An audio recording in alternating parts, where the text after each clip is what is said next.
Welcome to How to Save Your Marriage with Nicola Beer, a full show of tips and practical strategies to repair, rebuild, and strengthen your relationship. If you are currently stuck, wondering if your marriage can be saved, or you want to save it but don't know how to go about changing it, this show is for you. To book your free marriage strategy session with Nicola, get the free marriage ebook or donate. If you are enjoying the show and want to help keep it flowing, visit www.nicolabeer.com. Hi and welcome, this is Nicola Beer. I'm so happy you're here. Today's topic is actually from a lady that wrote into me to say that she listens to my podcast all the time and that she was actually engaged and she was really struggling with her in-laws during the wedding planning.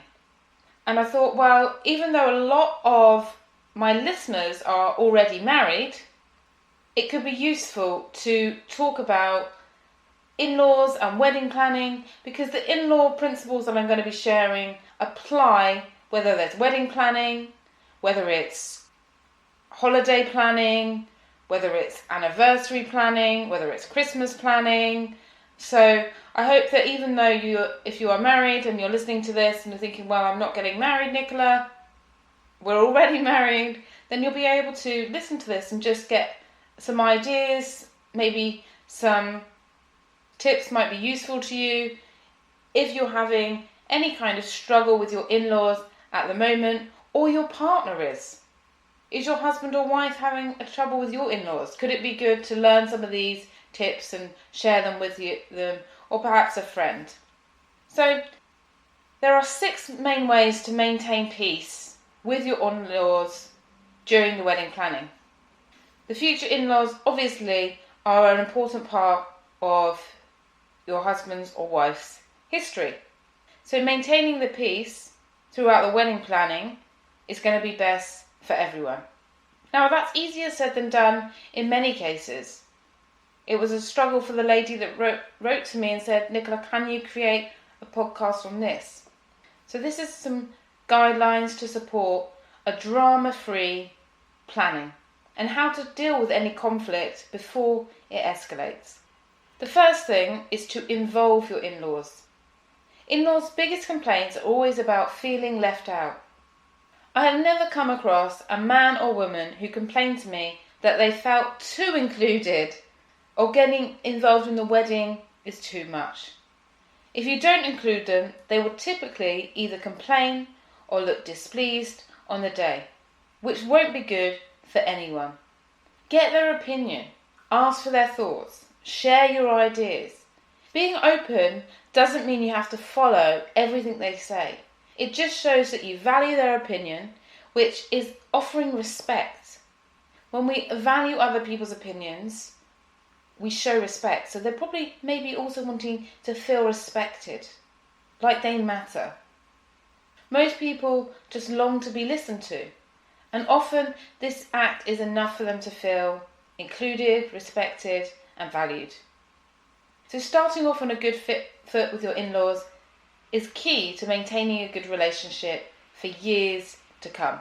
And if your relationship is in a struggled position at the moment, if there's tension between you and your husband or wife, then being friendly with the in-laws can sometimes help keep a couple together. Getting your in-laws on side can also support healing a relationship. So that's number 1, involve your in-laws. Number 2 is communicate clear expectations. What role do you want them to have in the planning? What role do you want your family to have, and what role do you want to leave for yourself and other significant people? Not so long ago, there were traditional divisions of wedding responsibilities. It used to be the bride's family paid for the wedding and the groom's paid for the dinner, but now things have changed. They've completely flipped. They're different from most people getting married. More and more couples save themselves and wait for their family to offer help and typically accept what is offered. However, they have set expectations and want to assume traditional roles that you're not keen on, then you'll want to discuss them if they do have these set expectations. For example, a couple I was doing premarital counselling with were arguing over the fact that the soon-to-be bride had not invited her mother-in-law to go shopping for the dress and the bridesmaid dresses. She had not thought to invite her because her mother-in-law lived in another town. And two, it was because she wanted to do it with her best friends. And this caused tension between them. So we ironed it out exactly what are the expectations. What might the expectations be? And what did they want? And then how were they going to communicate this? The best way to approach this is really to say something like, we are both so excited and overwhelmed with the planning, and we want to make sure that everyone is happy. We wondered if you'd be willing to look after this for us and play this role. So it's about sitting them down and saying it first and then asking.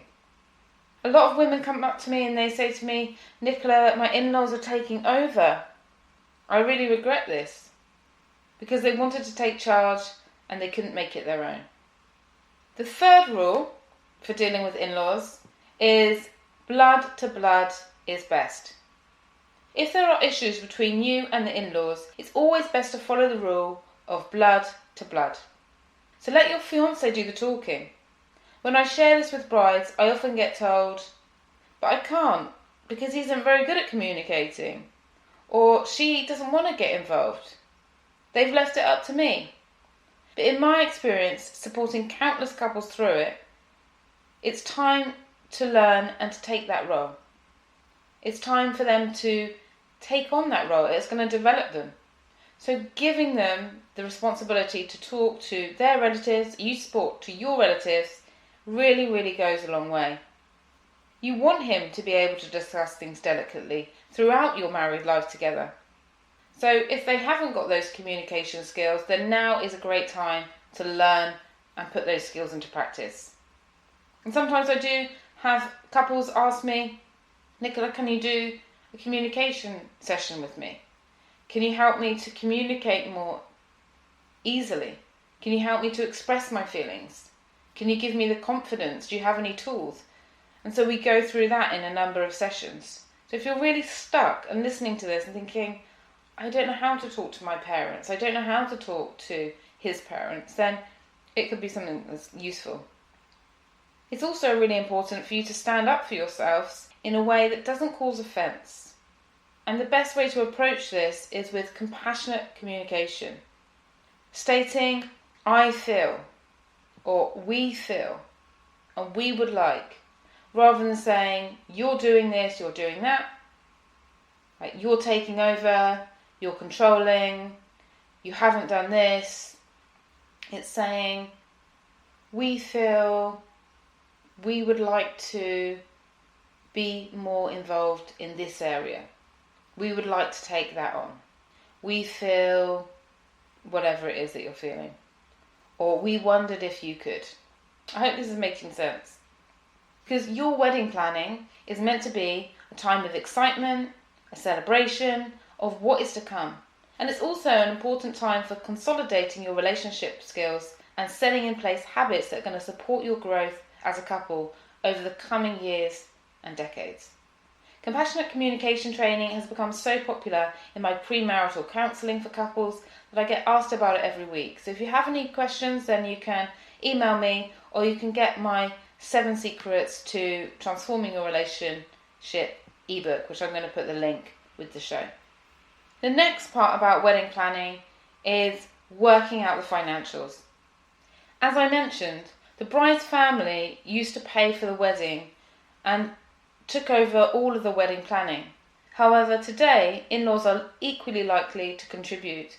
It depends on how much money either side has and are willing to give. Sometimes when in-laws pay for the wedding or parts of the wedding, they may do so with strings attached. Maria I was helping with her wedding anxiety and stress felt trapped because her mother-in-law fired her wedding planner and took over the job of planning the wedding herself. She didn't feel like she could say anything because without them they couldn't afford to get married for several years. Katie's in-laws were paying for the whole wedding reception in a beautiful vineyard, and because that, she just felt justified inviting all of her friends. So these two examples is where they lost control of what was happening in their wedding planning. And if this happens, there are few things you can do. One option is to speak to both sets of parents, see what they want to contribute, and put the money into a pot, rather than them owning something. Rather than owning, paying for the sit-down dinner, paying for the disco, paying for the hotel, things like that. That way it all gets allocated and not one side is gifting this or that. It's all together. And if they really want to give something specific, ask them, do they have any expectations or requirements for that aspect that they are contributing? So you can get a sense of whether they want to control it or not, and whether they want something in return. And lastly, having an emergency budget if it really gets too much, so that you can say, I'm really sorry, we don't want our wedding day to be like that. And if they decide to withdraw, then you have a backup plan.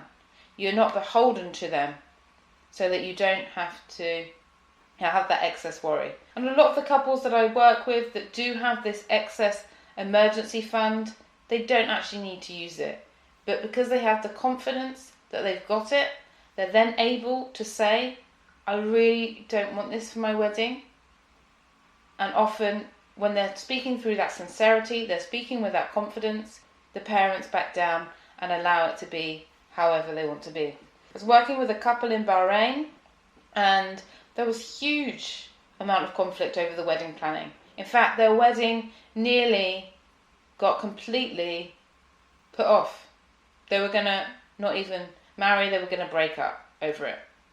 The husband was Bahraini, the wife was from the UK, and they had an amazing relationship, and still they started planning the wedding.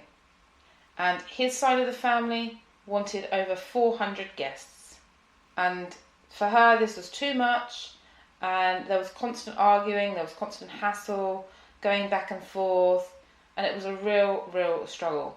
And then luckily they flew in to Dubai to see me, and we started going through, why are they together? What is really important here? How to manage these pressures? What were their options? So not to offend the family, so not to create further problems down the line. What is the most harmonious way of getting married and staying together and pleasing the family? And we work through this. And it's really important to keep on talking through things if there is a disagreement, rather than just to make a decision one way or the other that's not going to be good for your marriage. It's not going to be good for your relationship. Number 5 is to pick your wedding plan battles.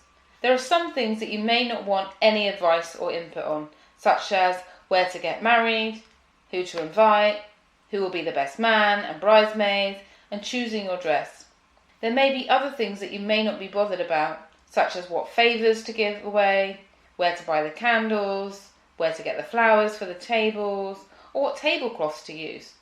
And you may follow your in-laws' suggestions. Allow them to influence you in the small areas, so the big and most important to you is left to you. And if they want you to wear something of theirs, pick something that you don't mind wearing. For girls, this might be a bracelet, a hairpiece, as opposed to a wedding dress. For men, it might be a tie clip, rather than something else that they may want the groom to wear. And number 6, and this is probably the most important one, and if you're listening to this and you're already married and you're just listening because you're curious, you're interested, then this really works well for a lot of in-laws, and this is make them feel important.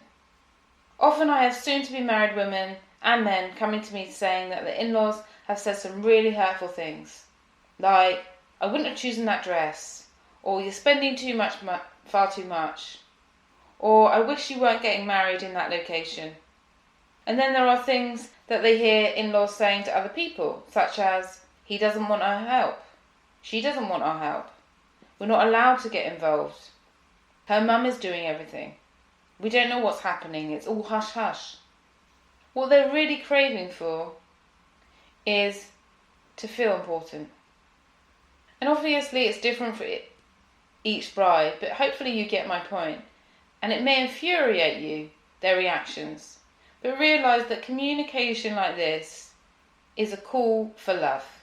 When someone is saying, we don't know what's happening, when someone is complaining, it's because they feel they don't matter, that they're not important, that they're not included, and they're just longing to feel connected. And many may be scared of losing their daughter, their son. They may see you in the wedding planning as a sign of losing all importance and influence. And all it takes is literally a few phone calls, sharing what's happening to make their whole week. Keeping them up to date makes them happy and feel important, and then this will make your relationship stronger and the day happier.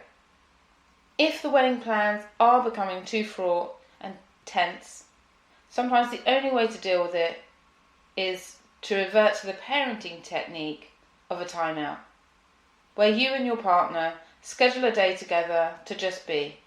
Do your favourite activities and take your mind off everything.